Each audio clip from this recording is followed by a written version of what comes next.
వార్త సారాంశం ఏంటంటే భావ ప్రకటన స్వేచ్ఛను హరించడమే. వివేక హత్య గురించి మాట్లాడొద్దంటూ కడప కోర్టు ఇచ్చిన ఉత్తర్వులపై సుప్రీంకోర్టు తీవ్ర వ్యాఖ్యలు, స్టే విధిస్తూ మధ్యంతర ఉత్తర్వులు.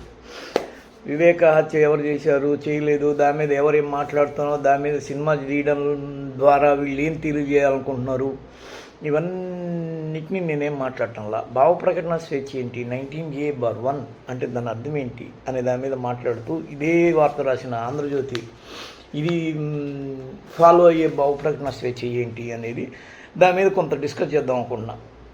నిజానికి భావ ప్రకటన స్వేచ్ఛ అంటే ఎలా ఉంటుందంటే,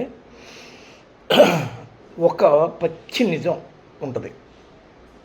ఆ నిజాన్ని నేను చెప్పడానికి ఎవరైనా అడ్డు వస్తే దాన్ని ఆపడం కరెక్ట్ కాదు అని చెప్పడం భావ ప్రకటన స్వేచ్ఛ. సుప్రీంకోర్టుకే నువ్వు ఎదురు చెప్తావా భావ ప్రకటన స్వేచ్ఛ అంటే? సుప్రీంకోర్టుకి తెలీదా? బొంగు భూషణం చాలామంది అనొచ్చు.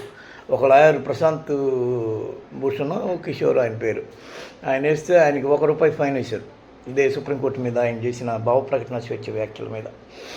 అలాగే సుప్రీంకోర్టు కూడా భావ ప్రకటన స్వేచ్ఛని అడ్డుకోవడానికి వీలు లేదు అనేది స్పష్టం. కానీ ఇక్కడ మనకి క్లారిటీగా తెలియాల్సింది ఏంటి అంటే, వాట్ ఈస్ ద భావ ప్రకటన స్వేచ్ఛ? భావ ప్రకటన స్వేచ్ఛ అంటే, ఫర్ సపోజ్ ఒక HDFC బ్యాంకులో ఏపీ శాసనసభనో లేకపోతే సచివాలయాన్నో తాకట్టు పెట్టేసి జగన్మోహన్ రెడ్డి గవర్నమెంటు 350 కోట్ల పైచీలకు డబ్బులు అప్పు తీసుకున్నాడని చెప్పడం, లాస్ట్కి వాళ్ళేమో దీన్ని మాకు అలాంటిది ఎక్కడ యాక్టివిటీ ఉన్నట్టే కనిపించలేదని చెప్పడం. ఇప్పుడు భావ ప్రకటన స్వేచ్ఛ అంటే లేని దాన్ని క్రియేట్ చేసి దాన్ని బట్టకలిసి నెత్తినేయడం భావ ప్రకటన స్వేచ్ఛ కానే కాదు. రాధాకృష్ణ అనుకో తీసుకోవాల్సిన నీతి ఇది. రాజశేఖర్ రెడ్డి అనేవాడు జగన్మోహన్ రెడ్డి చంపడం వల్లే చనిపోయాడు, ఈ కుట్రలో పూర్తి భాగస్థుడు జగన్మోహన్ రెడ్డి అని ప్రతినిధి 2 సినిమా తీశాడు. ఇదే మూర్తి, TV5 మూర్తి, గతంలో AVN మూర్తి. ఆయన ఎక్కడ పనిచేస్తే దానికి బ్రాండ్ ఉంటుంది, మహామూర్తి, ఎట్లా ఉంటాయన్నమాట ఆయనకి. దాన్ని చరిత్ర ఒక రికార్డు చేసి ఉంటే ఆ రికార్డుని వక్రీకరిస్తూ నిజంగా నువ్వు అది జరిగిందే అని స్పష్టమైన ఆధారాలు చూపిస్తూ నువ్వు చెప్పడం భావ ప్రకటన స్వేచ్ఛ. అలా లేకుండా దాన్ని తిమ్మిని బమ్మించేసి మసిబూసి మారేడుకాయం చేసి దాన్ని అభూత కల్పనగా చిత్రించి జనాన్నెత్తికి రుద్దడం భావ ప్రకటన స్వేచ్ఛ కాదు. ఇప్పుడు వ్యూహం ఉంది, యాత్ర 2 ఉంది, దాన్ని భావ ప్రకటన స్వేచ్ఛ అంటారు. దానిలో ఏముందో చెప్పడం. అఫ్కోర్స్ వాటిలో కూడా చాలా విషయాలు చెప్పలా, వాటికి నేను కూడా బాధపడుతున్నా. యాత్ర 2లో అసలు షర్మిల పాదయాత్ర లేదు, ఇంకా చాలా చాలా విషయాలు లేవు. కానీ నువ్వు చెప్పినంత వరకు అది ఉన్నది చెప్పాడు. అభూత కల్పన క్రియేట్ చేయడం భావ ప్రకటన స్వేచ్ఛ కాదు, పత్రికా స్వేచ్ఛ కాదు. ఇంకా ఇలాంటివి చాలా చాలా. భావ ప్రకటన స్వేచ్ఛ అంటే వాడు వెంకటకృష్ణ అని ఇదే ABN వేదికగా అంటాడు, అమరావతిలో ఇచ్చిన 50,000 ఇళ్ల పట్టాలని మేము గవర్నమెంట్లోకి వస్తే తీసేసుకుంటాము వాళ్ళ దగ్గర నుంచి అనడం భావ ప్రకటన స్వేచ్ఛ కాదు. వాడేవాడు లోపటిగాడు తీయడానికి? అసలు వాడికి ఏ అధికారం ఉంది? వాడు జర్నలిస్టు కాల్డ్ మీన్స్ అంటే ఏంటంటే, జాగిలము వేటకుక్క 2 ఉంటాయి. జాగిలం ఏం చేస్తుందంటే అక్కడ అది ఉందని చెప్తుంది, వేటకుక్క ఏం చేస్తుందంటే అది పట్టుకొచ్చేస్తుంది. అధికార గణం వేటకుక్కతో సమానం, జర్నలిస్టు జాగిలంతో సమానం. దాన్ని భావ ప్రకటన స్వేచ్ఛ అనరు. నీకు హక్కు లేని దాన్ని కల్పించుకొని చేయడాన్ని భావ ప్రకటన స్వేచ్ఛ అన్నారు. ఒకవేళ కొందరు చేస్తారు. ఇప్పుడు కొన్ని మంచి విషయాలకి ఓన్ చేసుకుంటారు, సబ్జెక్ట్ని తీసుకొని నేనైతే ఇలా చేస్తానని. వాటికి భావ ప్రకటన స్వేచ్ఛని అరువు తెచ్చుకోవచ్చు, అది మంచి విషయం కాబట్టి. ఊళ్ళో వాళ్ళ పొట్ట కొట్టడం కోసం నువ్వు భావ ప్రకటన స్వేచ్ఛని అరువు తెచ్చుకోకూడదు. ఊళ్ళో వాళ్ళ పరువు ప్రతిష్టని గంగలో కలపడం కోసం నువ్వు భావ ప్రకటన స్వేచ్ఛని వాడుకోకూడదు అడ్డంగా. ఇదే వెంకటకృష్ణ అనేవాడు, నేను ఒకసారి ఇదే టీవీలో మగపతి వరద వెంకటకృష్ణ అని పెట్టా, అతను బొమ్మ పెట్టి. వెంటనే ఫోన్ చేసి లేదా తీసేయండి లేకపోతే మేము కూడా మీ మీద అని బ్లాక్మెయిల్ చేశాడు. దాడులు రకరకాలు చేయాల్సి వస్తుందని. దాన్ని భావ ప్రకటన స్వేచ్ఛ అనరా? నువ్వెవరు? ఎక్కడో తెలంగాణోడివి, నువ్వు ఏ కొత్తకు వస్తున్నావు, ఏం పనులు చేస్తున్నావు, ఎక్కడో ఉన్నోడివి నువ్వు. ఎక్కడో దాని మీద నీకెందుకు? ఒకవేళ భావ ప్రకటన స్వేచ్ఛ ఉంటుంది, నువ్వు ఆగట్లా ఏది పడుతుంది. భావ ప్రకటన స్వేచ్ఛ అంటే నిజంగా చెప్పాలంటే సుప్రీంకోర్టు ఈరోజు తీర్పు ఇవ్వచ్చు కాక నేను కూడా నా భావ ప్రకటన స్వేచ్ఛను తీసుకొని మాట్లాడుతున్నా. ఈరోజు నిందితుడు ఎప్పటికీ నేరస్తుడు కాదు. కోర్టులో నిందితుడు నేరస్తుడు ఎవరు అనే ఒక మధ్యగీత ఒకటి ఉంటుంది, స్పష్టమైన మధ్యగీత. దాన్ని కోర్టు తీర్పు అనేది చెరుపుతుంది.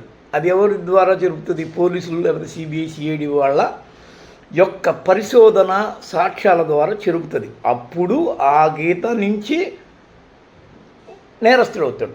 రోజున వివేకాన్ని ఎవరు చంపారు అని వివేకం అని సినిమా తీశారు. దానిలో ఏముందంటే అవినాష్ రెడ్డికి భారతిరెడ్డికి వివాహేతర సంబంధం ఉన్నట్టుగా చిత్రీకరించే యత్నం చేశారు. ఆమె 24 గంటలు జగన్మోహన్ రెడ్డి అంటేనే యాష్టగా మాట్లాడుతుంటుంది ఆ సినిమాలో. ఒక సమయంలో వాడు ఒక మాట అంటే ప్రత్యేకమైన అభిమానం ఉంటుందంట ఏది వివేకానంద రెడ్డికి విజయం మీద. అంటే దాని అర్థం ఏందో మనమే అర్థం చేసుకోవాలి. ఈ అభూత కల్పనల్ని క్రియేట్ చేయడం భావ ప్రకటన స్వేచ్ఛ కాదు. ఒకవేళ అందులో నిజాలే ఉండొచ్చు కాక దాన్ని నువ్వు తిమ్మిని బమ్మించేసి నన్ను మభ్యపెట్టి మసిబూసి మారడికాయ చేయకూడదు. అది భావ ప్రకటన స్వేచ్ఛ ఎప్పటికీ కాదు. ఇలాంటి భావ ప్రకటన స్వేచ్ఛకు సంబంధించి రాధాకృష్ణ కొల్లలు చెప్పుకుంటాడు. అదేంటది వివేకానంద రెడ్డిని ఎందుకు చంపారంటే అతను కట్టుకథ చెప్పాడు. ఒకవేళ రేపటి రోజున జగన్మోహన్ రెడ్డి గెలిస్తే ఆ గెలిచిన జగన్మోహన్ రెడ్డి జైలుకు పోతే ఆ పోయినప్పుడు ఎవరికి ఇవ్వాలి? ఇద్దరిలో షర్మిలకి ఇవ్వాలా అధికారం, భారతకి ఇవ్వాలంటే వివేకానంద రెడ్డి షర్మిల వైపే ఉంటాడు కాబట్టి ఆయన చంపేయాలట. భావ ప్రకటన స్వేచ్ఛ ఎట్ట అవుద్ది ఆ కట్టుకథను? భావ ప్రకటన స్వేచ్ఛ అంటే ఒక జర్నలిజం పరిభాషలో ఏ ఫ్యాక్ట్, ఏ ట్రూత్, అది నిజం, అది ప్రపంచమంతా తెలిసిందే. దాన్ని నేను మరింతగా బట్టబయలు చేయాలనుకుంటున్నాను.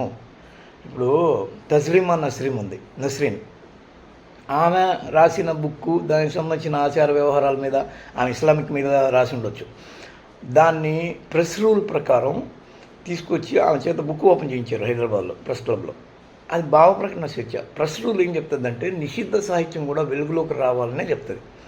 కానీ దానిలో ఒక రిథమాటిక్ సిచ్యువేషన్ ఉండాలి.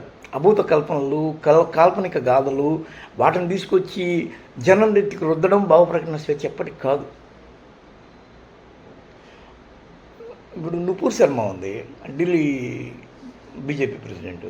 ఆమె ఏదో చెప్పింది ఒక వేదిక మీద నుంచి, ప్రపంచమంతా దావానంలో వ్యాపించి వాళ్ళు ఆమె డీపీ పెట్టుకున్నందుకు ఒక టైలర్ని చంపి అక్కడెక్కడో గల్ఫ్ కంట్రీస్లో మన వస్తువులు ఇంకా కొనమని చెప్పి బ్యాన్ చేసి వాడెవడో పాకిస్తాన్ బోర్డర్ నుంచి దూరి వచ్చి ఇవన్నీ గందరగోళాలు జరిగినాయి.